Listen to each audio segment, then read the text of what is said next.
We heard that story of the rainbow and Noah and God's covenant. We even taught it to the children because it's so cute.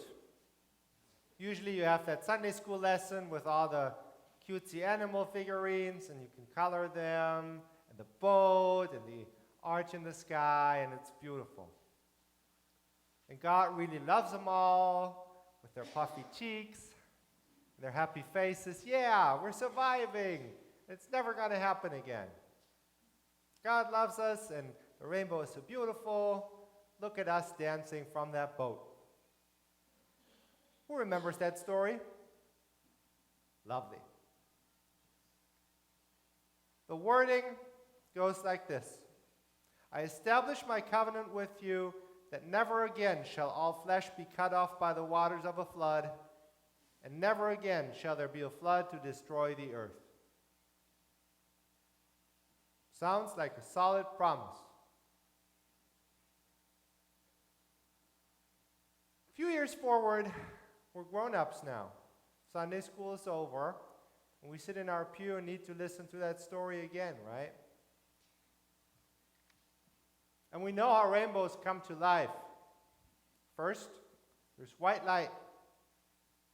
And then it takes a prism to break that light, and eventually comes out a rainbow. We only call it a rainbow because water drops can do that too and serve as a prism. You all know that. That's what that looks like. Not quite as cute. No puffy-cheeked animals and short people with their curls and smiles. The reality of a rainbow is a physical one. That's how rainbows come to be. Water, light, prism. The sign of God's covenant with all the earth. Never going to destroy you again. Now when you look at that image, it's not as warm and fuzzy as the Sunday school pictures once were. And that promise that we hear,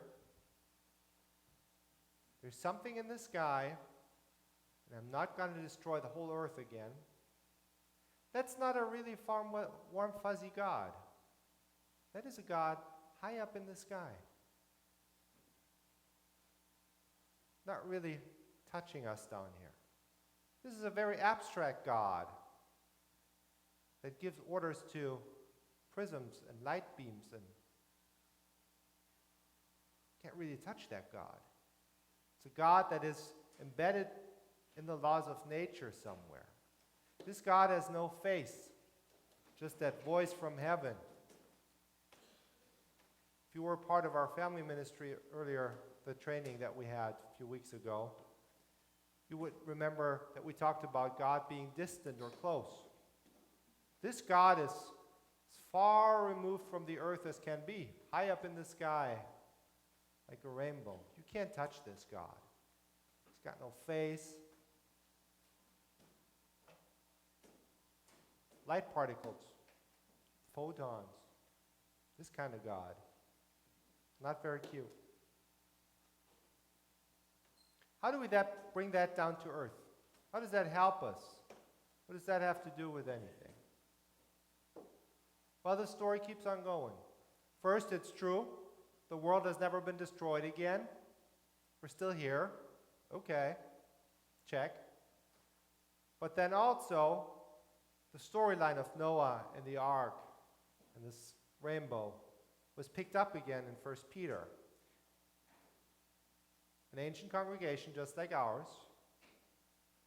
And whenever somebody got baptized, they retold that story. That water in the baptismal font is the water that also makes rainbows happen.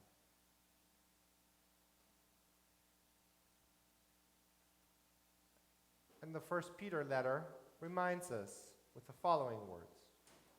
God waited patiently in the days of Noah during the building of the ark, in which a few, that is 8 persons, were saved through water, and now baptism, which this prefigured, now saves you.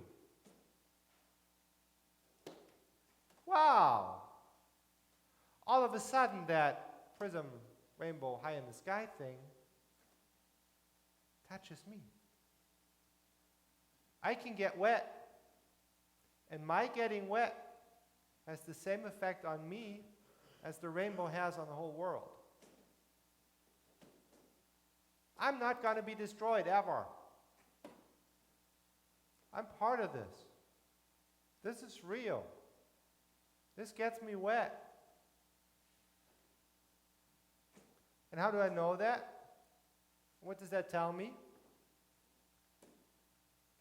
Well, people sang that song that we heard from 1 Peter.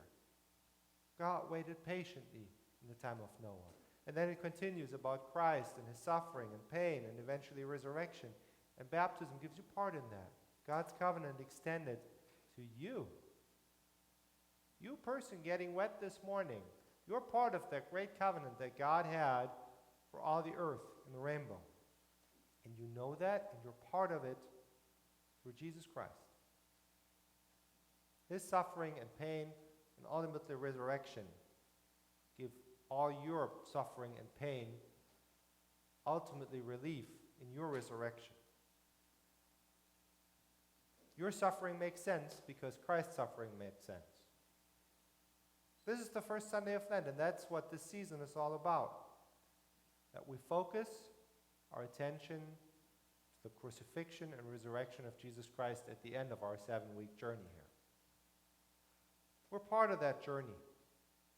The rainbow and the cross and the water. But you know how covenants in the Bible go. Israel was set free out of Egypt, but then again attached to that covenant of liberation were the 10 Commandments. So whenever God says, I'm going to be with you and I love you, there's also always a suggestion on how do we live that now? What does that mean? How do we behave in that covenant, in that relationship? What are we going to live like together? Same thing with the Noah covenant. It wasn't just the rainbow in the sky. That's just a cute Sunday story we tell the kids. There's also the second side to it, and that's the law that comes with it. The Noahide laws are pretty simple. There's only 2 of them in the Bible. There are a few verses ahead of that cute rainbow image that we love so much.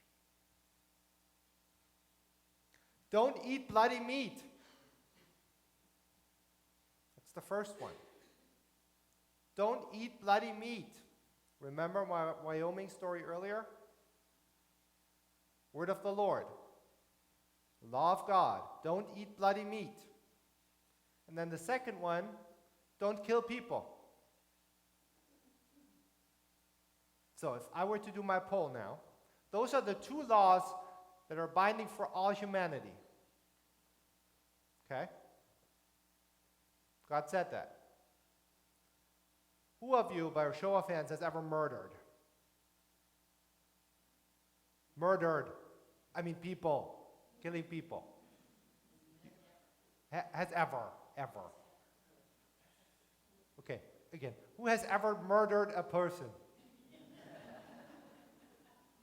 Okay. Who has ever eaten bloody meat? Aha. Same level of sinfulness. You see where I'm going with this?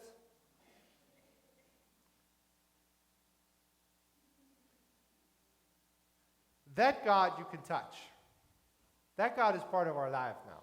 Not rainbow in the sky stories, but something practical, right? That's real. We're violating the rainbow covenant when we eat bloody meat. Covenants are cute. Promises we love. God's not going to destroy the earth. But they usually come with strings attached, like this one. You can't have one without the other. Covenant comes with expectations. This is how we're going to live together now. Don't kill people, and don't eat bloody meat. 2 simple expectations. We're doing good on the not killing people part, for the most part. Us as non-Jews, we're only part of God's covenant through Jesus Christ. That's our only way to get in, right?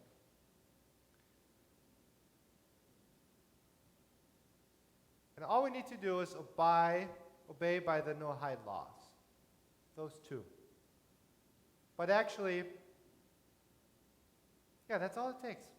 We're going to be going to heaven if we can play by those two rules. That's what tradition always had said. Don't eat bloody meat and kill people. How hard is that? Well, it is really hard for us here in Rosenberg. I looked it up. To find a kosher meat market, we would have to drive 18 miles past Sugar Land to get that meat that we could actually eat. Is that too much to ask? Drive 18 miles for a steak? Every time you eat a bloody steak, you violate God's covenant. Tradition calls that sin.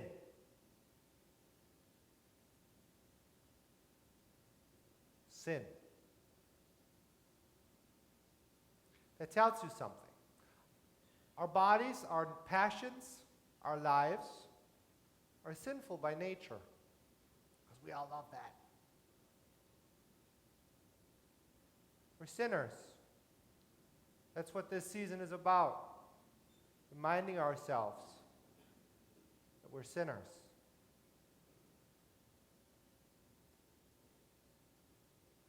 This is the first Sunday of Lent. Got a few weeks to go. We'll hear more about our sinful nature in the weeks to come. This morning I want to make a few blessed connections to the end of that rainbow.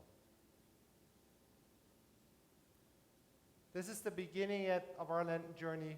We're looking forward to the end of it. Resurrection is our pot of gold at the end of the rainbow.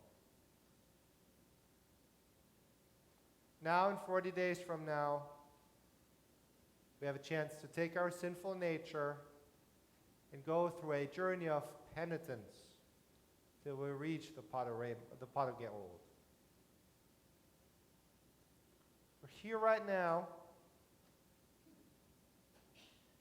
and we know that in the end, Easter, resurrection, salvation is certain. Pardon is granted. That's what crucifixion and resurrection are all about.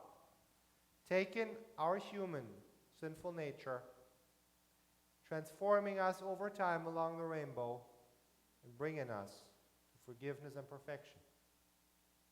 We can't do that ourselves. God does that. We can't change our sinful nature. God does that. We can't make that journey happen. God does that. God sets that rainbow for us from sinful nature to forgiveness. It's not going to make it any easier. We're still going to be sinners. But we're all going to be pardoned sinners. We will still fail God and each other. Always. Every single day. But we will know that we do that, and we will know that God is going to forgive us for it.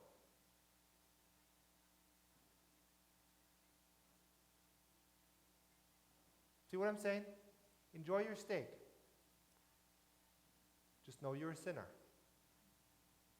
And know that God loves you and forgives you.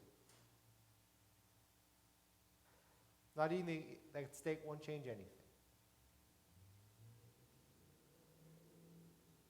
Get in fight with your beloved people, spouses, family, friends. You don't need harmony necessarily, but real life.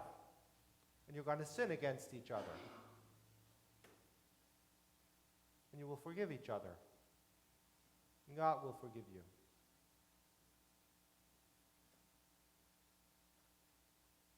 Real. Now, to make things more complicated, not only are we forgiven sinners, but tradition has more than just the two Noahide laws. I mean, murder and blood are one thing, but according to the Talmud, the Tractate Sanhedrin has 7 laws that Gentiles need to live by. 7 precepts were the sons of Noah commanded. Social laws, to refrain from blasphemy, idolatry, adultery, bloodshed, robbery, and eating bloody flesh. Wow. Now it gets more tricky. Now we got all kinds of rules that we got to live by. But I don't want you to think of that as too much to ask. Ancient blubber Jewish stuff that we are not in touch with anyway. No. This is real. This is good stuff that tells us how to live this season of Lent. So I want to take those ancient rules and translate and transform them into our time and place. Make this Lent season count. Make it count for your spiritual life, and try and grow into the following areas. Work for social justice. Be intentional about your spirituality. Enjoy and cherish the relationships you have. Respect other people's boundaries, physically, emotionally, financially. Be intentional about your eating choices.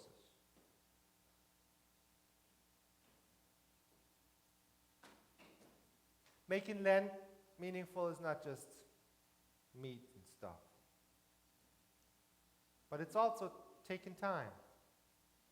Take the time to chase rainbows. Just stand there and watch them in awe. Look at all its colors, because it takes all the different colors in the rainbow, just like the children taught us. We need all our talents together combined into one rainbow, so we can have a faith that is full of blessed connections. Crazy Irish people with a pot of gold, they always have the nicest blessings. Here's one with a rainbow in it, and I'm going to leave you with that. May there always be work for your hands to do. May your purse always hold a coin or two. May the sun always shine on your window pane. May a rainbow be certain to follow each rain. May the hand of a friend always be near you. May God fill your heart with gladness to cheer you.